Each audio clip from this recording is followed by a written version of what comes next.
अपने बिजनेस का मैं सबसे बड़ा कामचोर हूं। ये हमारे मेंटोर ने हमें कसम दिलाई। वो बोले कि भाई तुम्हारा काम करने का नहीं है, तुम्हारा काम है सोचने का। और भूले भटके अगर तुम्हें बिजनेस में घुसना है तो ये दो बातें याद रखो। सबसे पहली कि दो तरीके के काम होते हैं, एक होते हैं ट्रांजैक्शनल काम बिजनेस में और एक होता है एसेट बिल्डिंग काम। सो ट्रांजैक्शनल काम वो होते हैं जिसमें तुम रोज कुआं खोदते हो और रोज उससे पानी निकालते हो। जैसे रोज का ऑर्डर ले लिया, वेंडर से बात कर ली, इसमें कोई बिजनेस में एसेट क्रिएट नहीं हुआ, ये रोज की एक्टिविटी है, बिजनेस कहीं आगे नहीं बढ़ा।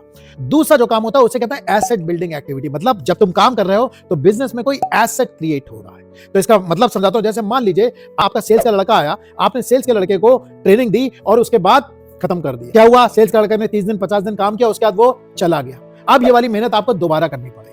सेल्स के ट्रेनिंग एसेट का मतलब ये है कि अब किससे जब आपने काम किया तो उस लड़के के साथ ट्रेनिंग देते देते आपने रिकॉर्डिंग बना ली, ताकि अगली बार आपका जब सेल्स का लड़का आएगा आप उससे कहो भाई मैं तुझे ट्रेन नहीं करूंगा, तू पहले ये रिकॉर्डिंग देख के आ। इससे दो फायदे होंगे। पहला फायदा ये होगा कि आपका टाइम नहीं लगेगा। दूसरा फायदा उसका ये होगा कि इंटरव्यू में आप उस लड़के का एटीट्यूड नहीं पहचान पाएंगे। जब वो ट्रेनिंग करेगा तो आपको समझ में आ जाएगा ये कितनी शिद्दत से ट्रेनिंग कर रहा है। तो इससे क्या हो गया? आपका सेल्स का ट्रेनिंग एसेट बन गया। अब आपका टाइम नहीं लगेगा। तो हर वो चीज जो आपके बिजनेस में पैसा पैदा करे या आपके टाइम को बचाए, वो एसेट बिल्डिंग एक्टिविटी और आपका पूरी ताकत उसी काम में लगनी चाहिए।